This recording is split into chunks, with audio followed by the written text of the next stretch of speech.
food in Mexico was always an adventure. I had so much fun trying different kinds of food there. I had made a commitment to myself at the very beginning of my mission that I was never going to say no to anything that was offered me unless it was against the commandments.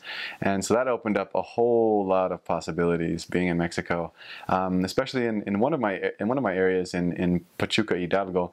The area is a desert, very, very, very barren in a lot of ways, and so the people have always kind of resorted to eating a lot of different things that most people would not eat under normal circumstances, but they've become traditional foods there. And one of those things was fried crickets, and that's pretty common now. And I remember I think it was my first week in that area. We went to visit a member, and he asked me if I was hungry, and I said, oh, I'm all right. I could have a snack. He's like, oh, I'll get you a snack. And so he brings out a plate with 2 tortillas and sets down a bottle of salsa next to it, and then he takes this bowl. And it's a bowl about this big, and it's full of fried crickets, and he just dumps it on the plate. And he says, all right, Elder, have at. And so this is literally about like a pound of fried crickets that I'm looking at here. And I ate all of them, every single one of them, because he was a very fun member, and he really liked to have fun with the missionaries, and so he would push us to see how much he could get us to do, and so I went along with it and ate the entire bowl of fried crickets. that was I got over most inhibitions I had right there. So that was entertaining. And then in that same area, we developed a tradition as a district of going out to eating tacos every so often at the different taco restaurants that there were. And one of our favorites ones was right next to the steak center, and it was kind of like a motor home or a bus that had been gutted and turned into like a restaurant, and then they would just pull it up next to the steak center and serve tacos there each night. And some of the tacos. Well, one style of tacos that they had were cow eyeball tacos, and so they would take the cow eyes and deep fry them in cow oil or whatever, and then put them on the tacos, and that was a major step forward in overcoming my inhibitions. I did it. I was kind of afraid of what they would taste like. It was extremely weird, but it turned out they actually tasted really, really good. They had a lot of flavor, and the texture was about what you'd expect. Very soft and squishy, kind of like some natural gushers, and with the juice inside. that was very fun. Other traditional dishes of Mexico are they eat a lot of chili. Obviously, I think most people know that. And one of the things they would do is it was like a garnish that you could put on top of your tacos or burritos or whatever it was you were eating, and it was just pretty much slices of habanero pepper, onions, and lime juice, and I think that was about it. And so you just scoop up the lime juice, habaneros, and onions, and just put them on whatever it was you're eating. And that was extremely spicy. I'd never had my tongue burn so bad up until that point, till I tried some of that. But I ended up developing a huge taste for that, and I came to love it a lot, despite how much it burned. It was just so tasty, so good.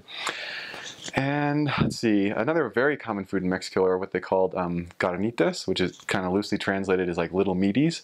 And it's a booth that they set up every weekend or so. And what they'll do is a family will butcher a pig and throw the pig into a giant vat of pig oil and deep fry the entire thing. And then you'll come along and say which part of the pig you want, and they'll just fish it out of the vat of burning oil and then chop it up and put it on a taco for you. And so you can ask for any part of the pig that you can imagine: skin, arteries, heart, tongue. One of my favorite parts was the spleen. That actually has a really, really good flavor. And so you just pick any part of the pig and they'll butcher it up for you. Pig intestines also are delicious. That's one of the things I miss most about Mexican food, I think, is pig intestine tacos. That was one of my favorites, and very commonly eaten food in Mexico. I recall one time I asked for an assorted taco where they just pulled a bunch of things out randomly and butchered and chopped it up in my taco. And so I found all sorts of things from tongue, calf meat, from like the leg meat, like cut up arteries with like the atherosclerotic plaques filling the entire thing, and slices of skin and ear and all sorts of things, and cartilage from the pig hooves as well. You can just, and it's all edible. Like they all eat it, and it all tastes great. So they're very thrifty, and they make use of all their resources in Mexico. And let's see, I think also in Pachuca, in the desert place where I was at for a while, that was where they had some of the most interesting foods. One of the common delicacies of the area is a caterpillar called Chiniquili is what they call it. And it's a caterpillar that lives in the roots of the giant maguey plants that are kind of like a giant aloe vera plant. And so when it rains, the caterpillars will come out of the soil in order not to drown, and the people will collect them and eat them, like boil them in a salsa and make a delicacy out of it. And it's extremely expensive. I never had a chance to try it because they only come into season at certain times of the year, and it costs quite a bit to eat them. So I never had the chance to try those. But I've heard they're delicious and everybody loves them there. And then another thing that's pretty common as well is what they call escamoles, which is fried ant eggs. And we got to try those firsthand out of the ground one time when we were visiting. We were teaching a family who lived up in the desert, and they had, financially their means were very humble economically, and so they often would go out into the desert to forage for food. And so one day we go to teach them, and we knock on the door, and the little boy comes out, and we asked if his parents were home, and he said, oh, they're out looking for food in the desert. And so we offered to help him and asked what they were looking for. He said, well, we're looking for palm flowers, cactus fruits, and ant eggs. And he said, okay, what do you want us to help with? And he said, you guys can go find the ant eggs. And so he handed us a crowbar, or like a piece of rebar and a shovel, and he said, go find the ant hills and dig up the ant eggs and put them in a container and bring them back here. And so my companion and I were really excited, and we took off. And the ant hills in Mexico are about this tall, about 1.5 feet or so, and just full of ants. And there's two kinds of ants in Mexico that I saw. There's the black ants and then the red ants. And in this part of the state, the more common type of ants that you would find were the red ants, and they would bite or sting or whatever it was that they did, and it would burn really bad. And that happened to be the majority of the ants that we found. And so we would go hunting these ant eggs, and we'd go. So we get to an ant hill, and we got to the point where we didn't bother messing around with the ants at all. We just decided to knock down the entire ant hill until we found the little pouch where they would keep the eggs. And then one person would distract the ants by running around in circles, the other person would run in and pick them up. And so one person would take the shovel and just like cut down the ant hill and spread it over the ground until we found where the ant eggs were. And it was amazing how coordinated and how intelligent the ants were. Like this, you could just walk around the anthill the entire time and they'd never bother you. But the second you touched their anthill, the entire swarm, the entire horde would swarm out of the den and just start coming in one wave towards you. And no matter what you did, they would follow you. So you could jump over them and they would like turn around and like just keep going at you. And they were fast and relentless, and so we had to keep moving and jumping around and hopping between them and trying not to step on them, because if you stepped on them, they would climb up your shoes and then onto your pants and start stinging you. And so it was just a constant battle not to get stung by these ants. And so we'd gotten about 8 of these different ant hills demolished and harvested in about an hour and a half or so.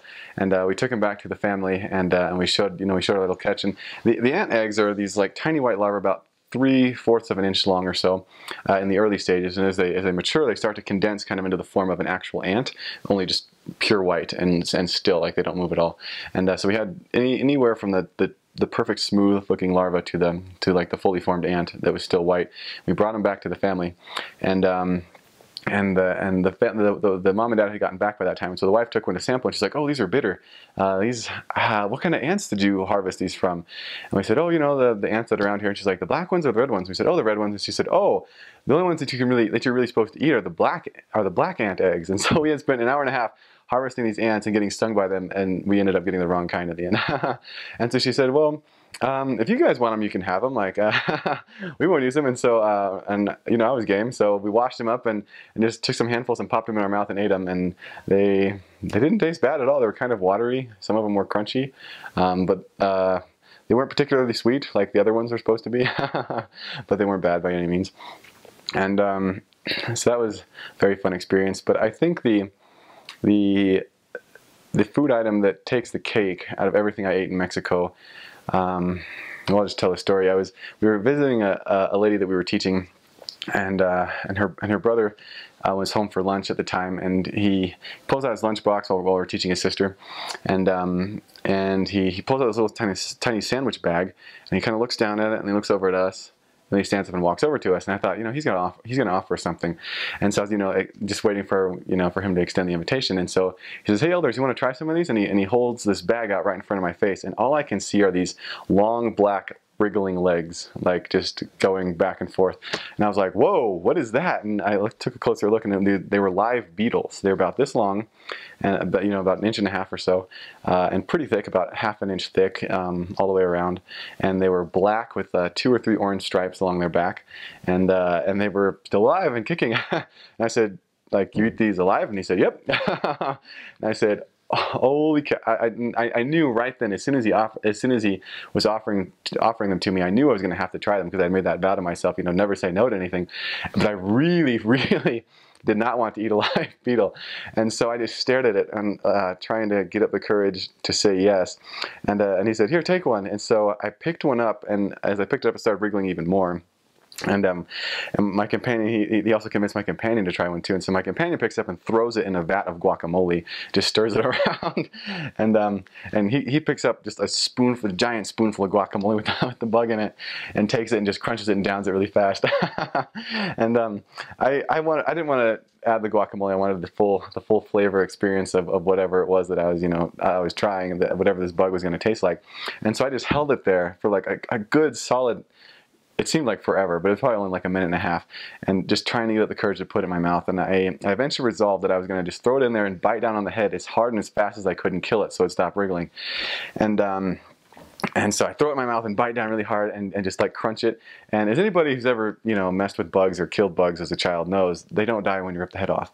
And so I bit the head, and the bug just kept wriggling even more fiercely and inside my mouth. And so I just like bit down even harder, and it exploded in this juicy mess on the inside of my mouth. And oh, I will never forget that.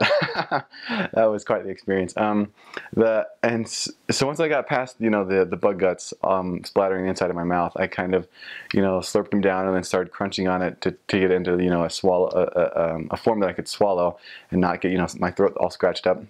Eventually the bug died, and it was interesting. I was really surprised, actually, because the inside of the bug, the juices tasted somewhat like pistachio pudding, but more liquidy, and so it didn't taste bad at all. And then as I crunched on the legs, they tasted kind of like pecans, but with a little bit harder texture, and so it wasn't a bad flavor at all. And I was quite surprised. And I think after that, I've pretty much overcome any inhibitions I will ever have about eating any sort of food, because I think that I cannot think of anything that would be worse to eat than that. But yeah.